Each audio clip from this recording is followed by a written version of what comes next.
Namo Vishnupadaya Krishna Prestaya Bhutale Srimate Bhakti Vijnana Goswami Niti Namine Namaste Saraswati Deve Gauravani Pracharine Nirvishesha Shunyavadi Paschatya Deshatarine Vanchakalpatarubhyascha Kripa Sindhubhyevacha Patitanam Pavanebhyo Vaishnavebhyo Namo Namaha Jai Shri Krishna Chaitanya Prabhu Nityananda Shri Advaita Gadadhara Shivasadi Gaura Bhakta Vrinda Hare Krishna Krishna Krishna Hare Hare Hare Rama Rama Rama Hare Hare Ajanumambita Bujo Kanakavadata Sankirtanai Kapitaro Kamala Vishwambaro Dvijavaro Yogadharma Pavande Jagat Priya Karo Kuranavatara Yandah Pravishyamama Vachamam Prasuttam Sanjeevaya Tekila Shakti Daraksadam Anyam Shahasta Charana Sravana Tvagadim Pranandamo Bhagavate Purushayatu.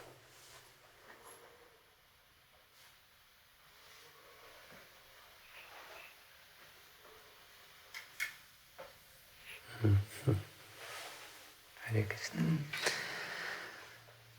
So I was asked to speak on certain topics, and I have chosen the 4 Vaishnava sampradayas. Of course, within 40 minutes, which is still left. 10 minutes for sampradayas, very generous allocation. But still, I'll try to speak about this. Why? Because first of all, it's an interesting subject matter for myself, and second of all, and perhaps the most important reason for this is that Bhaktisiddhanta Saraswati Thakur Prabhupada, while establishing Gaudiya Math and his worldwide preaching, in his first temple in Sridham Mayapur, Adi Temple, Adi Math Temple, Adi Math, he established the deities of 4 Sampradaya Acharyas. And of course, the idea behind this, and he wrote a booklet about 4 Vaishnava philosophies. And the whole idea behind this is taken from the verse from Padma Puran quoted by Baladev Vidyabhushan Prabhu. That is, there are 4 authorized Vaishnava sampradayas in Kali Yuga. And they all somehow or other come to Utkal Purushottam, Jagannath Puri. And from there, they spread all over the world. And of course, our understanding of this verse is that all the 4 sampradayas find its culmination in Chaitanya Mahaprabhu's teachings, find its highest expression in Chaitanya Mahaprabhu teaching, and because the teachings of Chaitanya Mahaprabhu has such a universal appeal, then from there, from Jagannath Puri, after the confluence of all these sampradayas in the personality of Chaitanya Mahaprabhu, this Vaishnava movement will spread all over the world, which we are the living proof of. So, and Bhaktivinoda Thakur, of course, he explained what are the elements taken from all these Vaishnava sampradayas and synthesized in the teachings of Lord Chaitanya. But I first wanted to speak a little bit about the whole process of what sampradaya means. In India, there are 2 kinds of schools. One is called sampradaya, and sampradaya, by the very definition or by the very name, sampradaya, samyak rupena, it's something which is transmitting complete knowledge or complete understanding, and transmitting it in a perfect way. Samyak rupena means completely, and samyak rupena means perfectly. So sampradaya is the knowledge, is the school which claims to transmit the original knowledge of the Vedas in a perfect way through different mechanisms which are there in the sampradaya. And then there is another kind of school which is also quite recognized and very popular, which is called Pantha. Like there is Kabir Pantha and so many other Panthas are there. So what is the difference between Panthas and Sampradayas? And it's very important for us to understand because we do belong to Sampradaya. Pantha is entirely based on the teachings of a saint, and his experience rules supreme in this school. A great saint, great mystic, having mystical experience, performing a lot of miracles, founds his own school, and his school is primarily based on his teachings, his words, his example, and his personality remains the main figure for years to come. So the difference, this very stark and important difference between the two paths is that they don't claim to transmit the whole Vedic knowledge. They primarily based on the experience, mystical experience and realization of a saint, which is definitely a very significant, proof. There is a living saint who performs so many miracles and he is such an impressive figure. So he has the right to perform, to found his own school, so to speak. But of course, the difference in Sampradaya is that Sampradaya claims that there is a complete and systematic understanding which is there in the Vedas, and this is what Sampradaya is for. In other words, Sampradaya is something like university. University, what is the essence of university? University is supposed to transmit the well-rounded knowledge, universal knowledge about different, spheres of knowledge, complete knowledge, so to speak.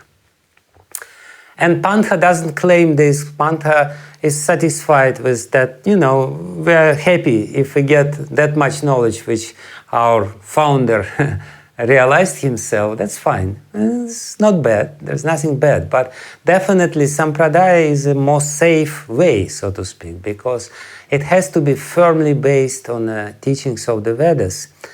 And the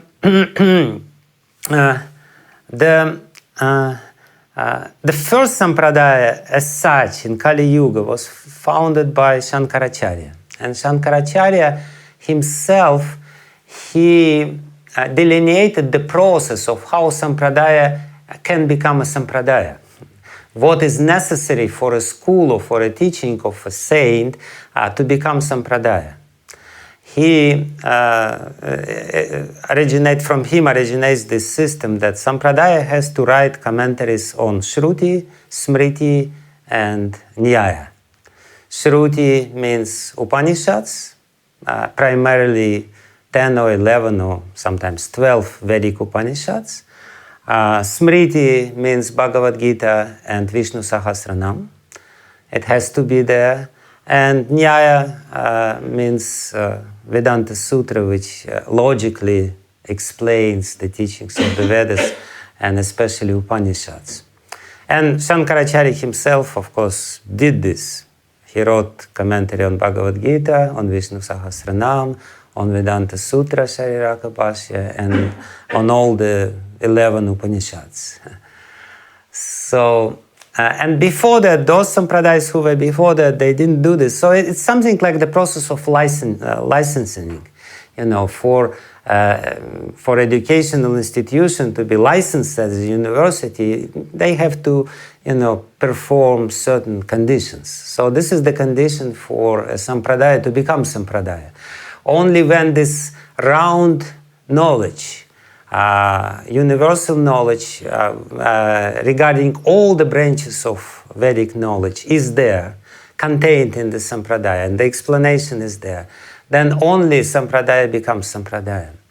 Therefore, we can see how careful our acharyas are. Of course, for us, example and teachings of Lord Chaitanya is the most important, but We never will see in our, like, Rupa Goswami, Sanatana Goswami, Jiva Goswami, they mentioned Chaitanya Mahaprabhu just in one verse in the beginning in Mangala Charana. And the rest is just quotation from the Vedas. Why? Because they want to say that Chaitanya Mahaprabhu was not teaching a pantha. It's not a Chaitanya pantha. He is teaching sampradaya. He is teaching Vedic knowledge, firmly based or rooted in the Vedas.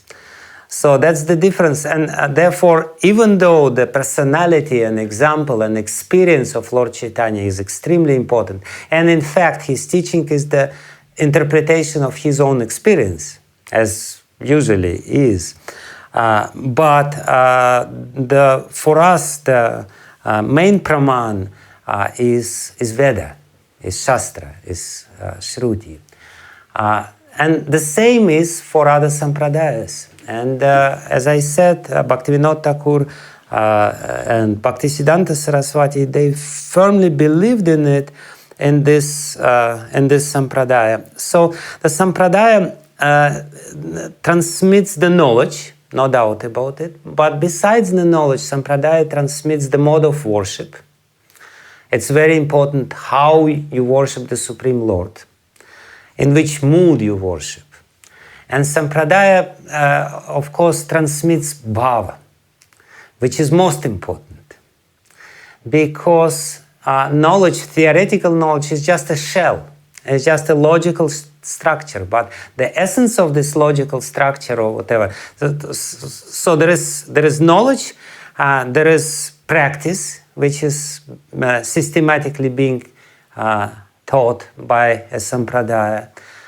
What are the spiritual practice, what is the sadhana, what are the elements of sadhana, how these elements of sadhana contribute to your achievement, the highest goal. But the most important thing which is being transmitted through sampradaya, through the succession, is the mood. So it's not enough to know just knowledge theoretically. It's not enough even to practice. Because if we practice, but don't practice in a proper mood, with a proper bhav, then the result will be zero. We will not achieve result. So these three things has to be there, and in every sampradaya there has to be mechanisms of transmitting this. How this is all being transmitted from generation to generation to generation. So the same is definitely applicable to ISKCON, because in ISKCON we have the body of knowledge, the theory, the Sambandha Gyan, Siddhanta, which is important, no doubt about it. Then we have practice, sadhana, the ways or mode of worship towards the Supreme Lord, how we worship this. This has to be taught. But very important, the mood has to be there. Like, why do we say that Srila Prabhupada was the true successor of Bhaktisiddhanta Saraswati? Because somehow or other he caught and imbibed the mood of Bhaktisiddhanta Saraswati. And that was his main contribution. There were many of his godbrothers who knew Siddhanta on the same level. They were very scholarly. Many of his godbrothers, they were, practicing very thoroughly. But we claim that Srila Prabhupada, Bhaktivedanta Swami Prabhupada, A.C. Bhaktivedanta Swami Prabhupada, he imbibed the mood to the fullest extent. And therefore, he is the link in Sampradaya. To be the link in Sampradaya, not only the knowledge has to be there, not only the level of sadhana or practice has to be there, but the same sort of bhav, the same sort of mood. Because ultimately, it is the mood which has to be learned. It is the bhav. Again, the knowledge and practice, they culminate in mood. There is no use in having theoretical knowledge or even practicing very nicely without, realizing the proper mood or the proper bhav, the proper emotions behind this, the proper, which is the highest. So that's little introduction to the whole sampradaya thing, why sampradaya is so important. And of course, as I said already, this verse from Padma Purana says that it is from Chaitanya Mahaprabhu. All the teachings of all acharyas come to Chaitanya Mahaprabhu, and then from Chaitanya Mahaprabhu spread all over. So what it really means, it means that what is the idea behind this? The idea is that there is a progression. Even though we say that Vedic knowledge is eternal, and it's always there in one form or another, but still, when we look historically, from the historical perspective, we can see that as much as this material world is also eternal, but sometimes it's visible, sometimes it's not. Sometimes it's prakat, sometimes it's aprakat, manifest or non-manifest. In the same way, the Vedic knowledge and its completeness sometimes is manifest, sometimes is not manifest, sometimes half manifest. Sometimes it's not manifest in its fullest extent, just partially manifest. So we will see that when Kali Yuga started, sometime after Kali Yuga started, the degradation, this yoga nashta, and actually that's another important point, this verse from Bhagavad Gita about parampara, evam parampara praptam. So they say about yoga nashta, that parampara is needed to maintain yoga or connection with the Supreme Lord. Parampara is nothing but the mechanism or the institution which helps the conditioned living entities, the souls in this world, to maintain the connection with the Supreme Lord. And when this connection is finished, parampara is finished. And it happens. Sakalineha mahata yoga nashta parantapa, because of the influence of the Supreme of the time. Kalineha mahata yoga nashta. Sometimes the line, the disciplic succession, sampradaya, becomes non-existent. So this is exactly what happened in the beginning of Kali Yuga. Krishna was there. Krishna came. Krishna, when he left, Kali Yuga started, we know. And of course, Srimad Bhagavatam came. But very quickly after that, it degraded so much, because this Kali Yuga is the time of degradation. The degradation is very rapid in Kali Yuga. So, 2,500 years after Krishna's appearance, Lord Buddha appeared. And his job was basically to dismantle Vedic knowledge. It's a little paradoxical, but that's a fact. Why the need is there to dismantle Vedic knowledge? Because Vedic knowledge lost its ability to really transform the hearts of people. Vedic knowledge is not just a theory, it's a transformational tool for transformation of the heart.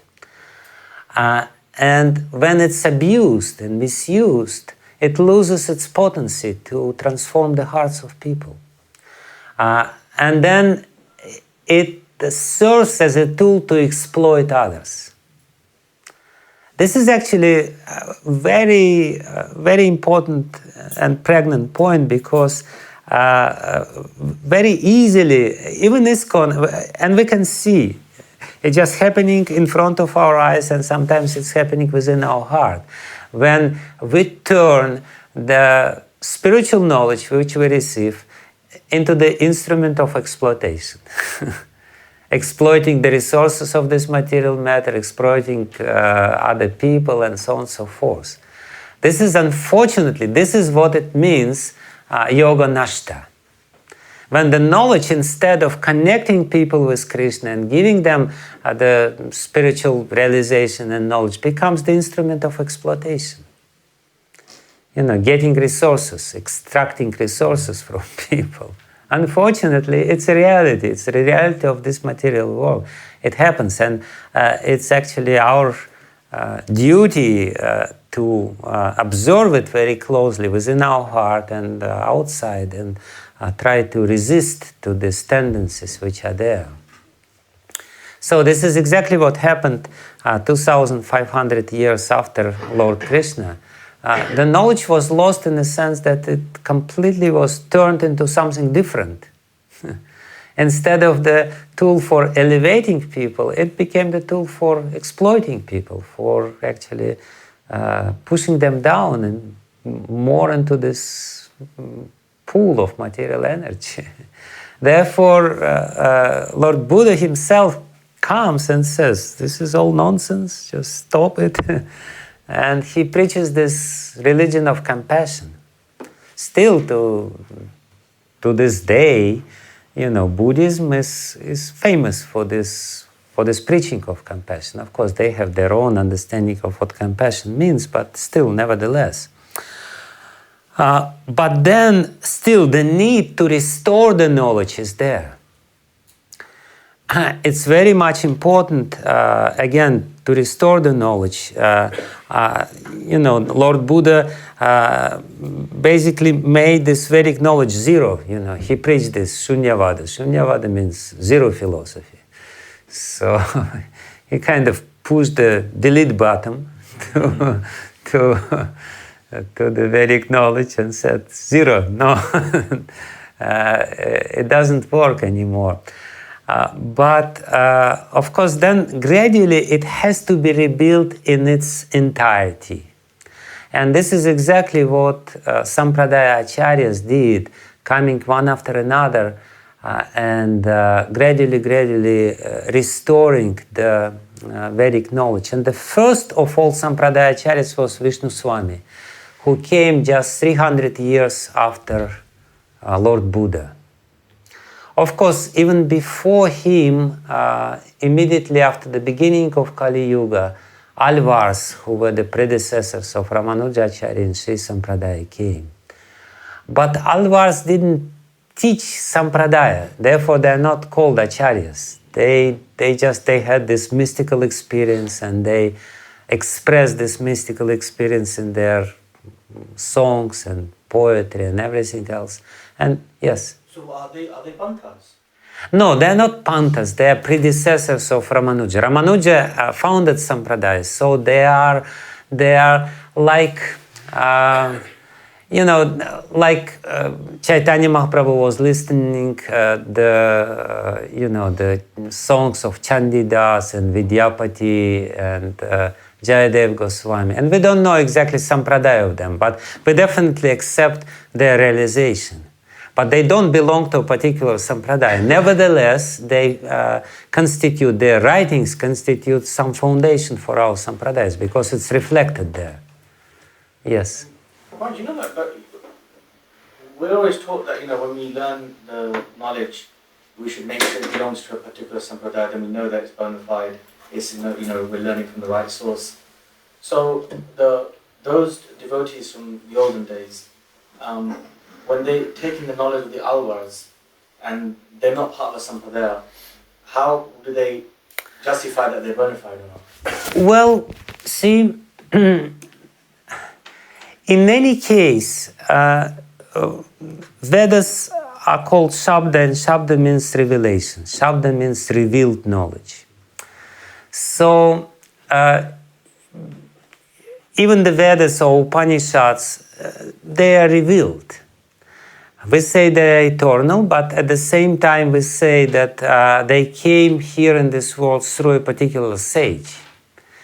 We claim that they are apaurushaya, they are not composed by any human being, but nevertheless we say that, Vishwamitra Muni brought, Gayatri Mantra in this world.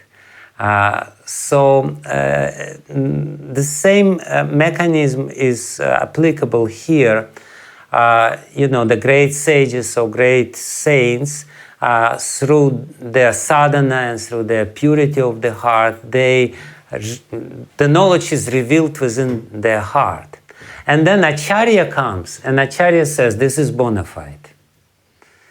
Acharya says, oh, this is this revelation which was there, and he confirms it by different, by different means of, but by other pramans from Vedic literature. So that's the mechanism. So Ramanujacharya came and he completely accepted teachings of. In fact, he explained the teachings of Alvars because. You cannot really follow the teachings of Alvars. They are on such a high level. The job of an acharya is to make the road, make this understanding and realization accessible. So what is most important, what I want to say in regard to your question is that even though we receive knowledge and we can read it in the books, nevertheless it has to be revealed to us. Sometimes we are of the false understanding that if we read the book or if we, learn a verse, when we have the knowledge. No, still the revelation process is still applicable even to us. It has to be revealed, and studying the scriptures is just our way to invoke or to beg the knowledge to reveal within our heart. There is a very different mechanism or process. When you study, you are the higher, and something which you study is lower than you because you study a rat. You cut the rat and you look what is inside, and you think you study. So. And sometimes we try to study Vedic knowledge in the same way, just cutting it and looking what is inside and trying to figure out intellectually. No, this is not the way. The way of studying the knowledge is we are approaching this book, we're approaching Srimad Bhagavatam with the view that Srimad Bhagavatam may come to me and change my heart. We're approaching this knowledge not intellectually trying to understand and grasp this knowledge intellectually from the book, but we're approaching this knowledge so that this knowledge can change us. This knowledge remains higher than us. It reformats our hard drive. So we have this, hard disk, and we just basically beg Srimad Bhagavatam, please do this, reform our hard disk completely and come to me. Come as a revelation to me. Therefore, Prabhupada, he was always saying that you cannot just learn Srimad Bhagavatam on your own. You have to hear and you have to... Prabhupada, he has this beautiful phrase, the art of submissive hearing. He doesn't even call it as a science, the art of submissive hearing. You hear it in a special frame of mind so that the knowledge is revealed within you. so that it still remains Shabda, revelation, not just intellectually grasped knowledge or intellectually understood knowledge. So, did I answer your question? Okay, so we have 10 minutes for sampradayas. Yes. Maybe you'll answer it when you talk. If there's time, I guess. But I was thinking, Chaitanya Mahaprabhu's teachings, it seems like he's, with Brahma Madhva, Gaudiya Sampradaya, okay. Madhvacharya, right, is very preeminent. But when you look at the two essential attributes that Mahaprabhu took from each of the four sampradayas, it seems like the Nimbarkacharya's attributes, going through Radharani, and the mood of the gopis' love for Krishna, it seems like that's more closer to our... to the essence, to the core of our Siddhanta. Than Madhvacharya's one. Our connection with Madhvacharya is, it's not absolute because we don't, there are so many points of Siddhanta which we don't agree, Madhva Siddhanta which we don't agree. And yes, Chaitanya Mahaprabhu accepted Madhvacharya lines through Madhavendra Puri and Ishvara Puri. But at the same time, as I said, he synthesized everything, the teachings of all four acharyas. And he took something from other sampradayas which were not there in Madhva line. So our connection with Madhvacharya, it's definitely there on a certain level, but it's not there on another level. So that's how we should understand. For us, of course, Chaitanya Mahaprabhu is the authority himself, but still we officially belong to Madhva Sampradaya, and some modern representative of Madhva Sampradaya, they accept this connection gratefully. Others argue vehemently against it and say, no, this is all bogus. So depending on whom you meet among Madhva Sampradaya, you may be welcomed or maybe quite. So, but all are important. All the 8 elements which are there, which Bhaktivinoda Thakur actually this Bhaktivinoda Thakur's understanding. It's interesting that all 4 sampradayas came to Vrindavan around the time of Chaitanya Mahaprabhu. And all 4 sampradayas were transformed in Vrindavan. We can see that Swami Haridas from Nimbarka line came to Vrindavan, and actually Nimbarka Sampradaya was transformed in Vrindavan. Vallabhacharya from Vishnu Swami Sampradaya came to Vrindavan, and the whole Vallabhacharya Sampradaya was transformed in Vrindavan. Of course, Chaitanya Mahaprabhu, Rup, Sanatan, they came to Vrindavan, and the whole Madhva line was transformed in Vrindavan. I don't know, it didn't happen with Ramanuja Sampradaya, but at least these 3 sampradayas, during the time of Chaitanya Mahaprabhu, under the influence of Chaitanya Mahaprabhu and his teachings, coming to Vrindavan, were somewhat transformed their teachings. If we take Vallabhacharya's teachings, it's different from Vishnu Swami, although officially he belongs to Vishnu Swami Sampradaya. If we take Swami Haridas' teachings, it's different from original. It's actually interesting because in Nimbarkacharya's commentary to Vedanta Sutra, there is no mention of Srimati Radharani or Gopi mood. But it's definitely there in some hidden form.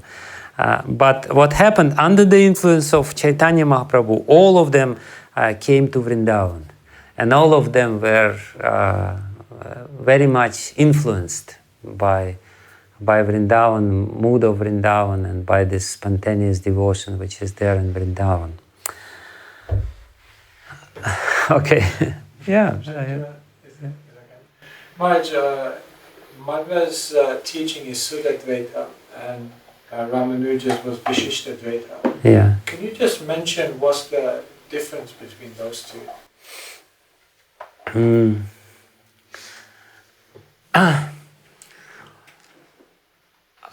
Yeah, that's what I wanted to tell. In general, what the teachings are, and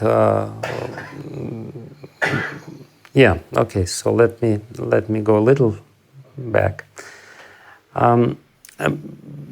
Basically, we accept all the teachings of all 4 sampradayas. We have no problems with that. Why? Because all sampradayas, they are vehemently against Shankaracharya. And that's what makes them so near and dear to us.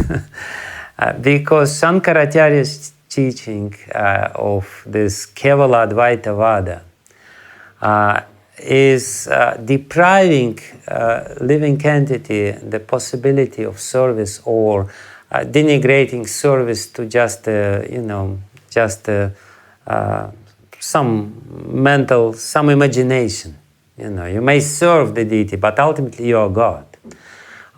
This Kevala Advaita Vada by erasing the difference between Jiva, soul, and God, at the same time erases the substantiality of or relevance of service. There is no service. So every acharya who came after after Shankaracharya would try to establish the need of service, because service is the main means of realization of spiritual nature. And therefore, how they explained it may be a little different, because everyone has to deal with a very severe philosophical problem. The very severe philosophical problem is that absolute truth is unchanged. It cannot be changed. But at the same time, we see this material world, and we see a lot of changes going on all the time. And we know that this material world is a part of absolute truth. So how to reconcile what we see with our eyes, in front of our eyes? We see all this transformation which is taking place with the statements of the Vedas, that absolute truth is Advaya, there is no duality, there is no, there is no changes, it's unchangeable. So Shankaracharya was the first one who invented the means to reconcile this. He says, okay, fine, everything is simple. The absolute truth is unchangeable, no doubt about it. What we see is illusion. Simple. Just he did away with all these problems which are there in the material world, just saying this is illusion, this is not there. This is not there. You wake up and you don't see anything. You can see many things in the dream, but then you wake up and you understand. There are so many metaphors which they use. So every other acharya comes and say, no, this world is real. This is a part of absolute truth, and it's real. But then they have to explain philosophically and logically and intellectually how the difference which we see still do not reflect the absolute truth, even though the world is a part of the absolute truth. And there are so many changes. So all these phrases which are there, or the titles of different philosophies, is just their sutra, or their compact way of explaining the philosophy of what's going on in this material world. How should we take this material world? So, and they all have to maintain Advaita. They all have to maintain the unified nature of the absolute truth. Because ultimately, all our philosophies are monistic. We are monists ultimately, because we say that there is only one absolute truth. Janmadya Sayatha. The source of everything is one. And this source is unchangeable, and so this is what this is the job of an acharya, to reconcile the apparent differences which we see and apparent changes which we observe with the non-dual nature of reality, of the truth. So Ramanujacharya came, and he came with this phrase Vishishta Advaita. He says, yes, it's Advaita, but it's Vishishta Advaita. The clothes and its color, they're the same and at the same time different. You cannot say that this red color or orange color of the clothes is different from the clothes. If we say orange clothes, then, but at the same time, so his metaphor is basically there is a substance, and there is an attribute for the substance. And the word, or the jiva, is just an attribute of the absolute truth. Therefore, this phrase Vishishta, it's Vishesh. Vishesh means adjective. Adjective. Vishesh means adjective, or how you call it. My English is not proper, I'm Sorry. So this is just, and then they say like there is a rose and there is red color of the rose. So they're different and not different. That's his metaphor of Vishishtadvaita. And everyone comes with a different understanding how they are different and not different. The explanation of Madhvacharya of this difference and non-difference is that he said they're categorically different because he says about Bheda. Sometimes his philosophy is called Pancha Bheda Vad, philosophy of five Bhedas, 5 differences. There is difference between living entities, between soul and soul, difference between soul and the world, between God and the world, and between, what is the 5? Anyway, all this, between the 3 categories, everyone is different. The matter is different from the Lord, the matter is different from Jiva soul, the souls are different from each other, souls are different from the Lord, and what else is there? Something else. Huh? Everything is different. But his understanding where the oneness is basically lies in like the part and the whole, his understanding. There is a part and there is a whole. And they're always categorically different, but still it's a part. The part is a part of the whole. So in this sense, it's not different because it's a part of the whole. It doesn't have, in other words, it doesn't have an independent standing, independent existence. His understanding of oneness is that we're always dependent on the Lord. We're always his servants, and being dependent on him, we are one with him. But at the same time, we are categorically different because he is independent, we are dependent on him. But still, we are dependent on him, we are eternally dependent on him. Never there is a time that we are independent. That's the meaning of Shuddha Dvaita. And then there is, of course, Vishnu Swami, and he says Shuddha Advaita. And Shuddha Advaita basically means, he says that Shuddha Advaita is just, that he says that there is God, and God is Sat, Chit, and Ananda. And there is matter, matter is only Sat. And there is soul, soul is Sat and Chit. So God is the complete whole because he is Sat, Chit, and Ananda. And the part which only contains this substance of Sat, eternity, becomes matter, becomes the inert matter. The part of the complete whole which has 2 attributes of Sat and Chit becomes Jiva. And Sat, Chit, and Ananda is God. So basically that's his understanding. And, Bheda, Bheda, or Dvaita, Advaita of Nimbarka Swami, as opposed to our philosophy, is Chintya Bheda, Bheda. It's logically understandable Bheda, Bheda. Why it is logically understandable and why our concept is Achintya Bheda, Bheda, because they say that sometimes scriptures say that they're different, sometimes scriptures say they're one, and we just have to accept that they're one and different,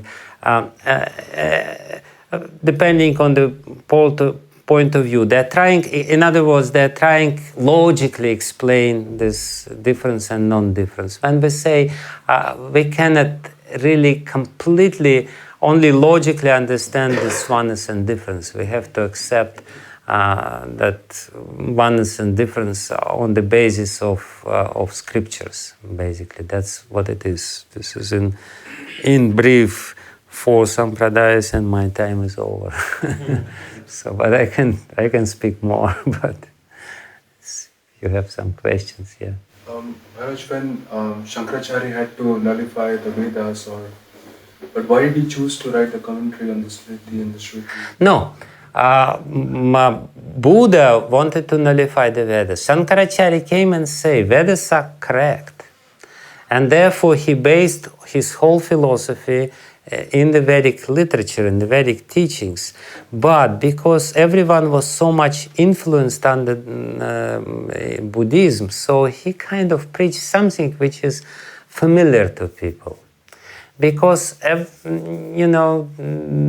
preached this Shunyavad, which is, he preached this Advaitavad, which is, as our Acharya says, is Kripta Buddhism. It's covered Buddhism. Because it's kind of, it's not such a big difference. You only gradually can re-establish. So Shankaracharya, his job was to re-establish the authority of the Vedas. Buddha said nothing exists, no soul, no God, no Vedas, nothing. So only compassion, or whatever it is. Which is good, which is a good foundation. At least you have compassion, a good starting point. But then Shankaracharya says, he comes and he says, no, Vedas are true. But everything else is illusory.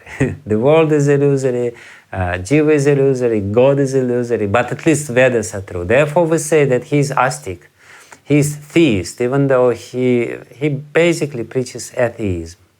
But then comes Vishnu Swami. Actually, Vishnu Swami came before him. He came 300 years after Buddha. So he came before Shankaracharya. Therefore, he didn't write the complete dissertation to establishing Sampradaya.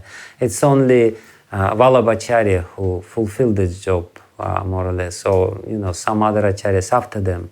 But Vishnu Swami didn't feel the need. He established it. He wrote something. He wrote Sarvagya Sutra. But they all try to rebuild the complete understanding of the absolute truth. And why we say that the pinnacle of it, the culmination of it is in the teaching of Lord Chaitanya, because everyone else is explaining this world and saying that this world is real, the Jiva soul is real, the service is real. Everyone says this, and that's good. But nobody says about the importance of rasa. So the specialty of Chaitanya Mahaprabhu and his teaching is that he added to everything that not only that God is Sarva Shaktiman, that he is the possessor of all the energies, but he is also the ocean of rasa. And that's very important, because everyone else was trying to build up gradually. They put the need of service, reality of relationship, but nobody was speaking about the reality of emotions. If we take Shankaracharya, emotions is the most unreal thing which is there. It's completely illusory, it's just illusion. And here we come, Chaitanya Mahaprabhu comes and he says, this is the most real thing. The spiritual emotions is the culmination of your spiritual development. Not only you have to enter into the relationship with the Supreme Lord as the servant and the master, but you have to feel in this relationship.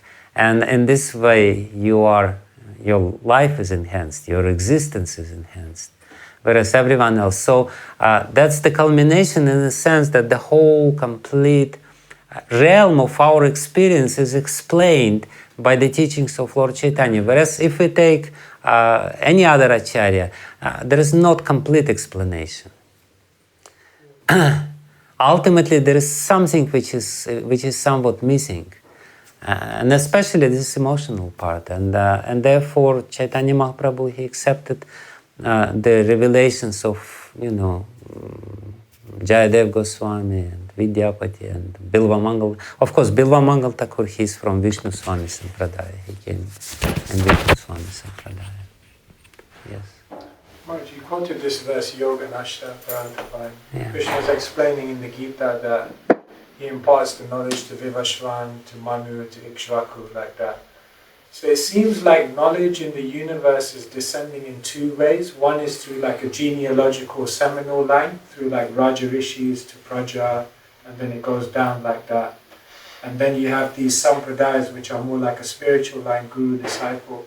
So is that the correct understanding? That it is correct understanding, and even in our sampradaya we have Nityananda Vamsha and we have Nityananda Parivar, for example. And Parivar is guru-disciple relationship. Vamsha, seminal line. So even in our sampradaya we have this phenomenon, so to speak. Of course, we're not into seminal line, but it's there, definitely. The genealogical line is there. Like, yeah, there are so many Vamshas are there and Parivars are there. So they can and seminal lines can be bona fide as long as As long as the knowledge and mood and practice is transmitted through this line in its entirety. When it becomes again the tool for instrument for exploitation, then it's not. And that's exactly what Bhaktisiddhanta Saraswati was fighting against when it degraded to this level.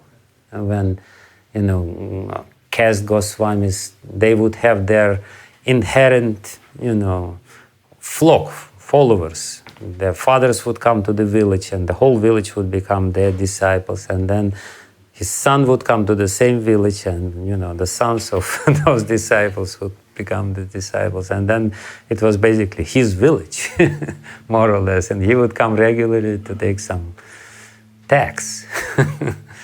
So that's what it is, and that's what Bhaktisiddhanta Saraswati Thakur Prabhupada was fighting against.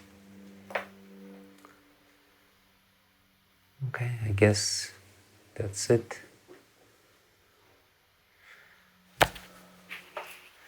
Thank you very much.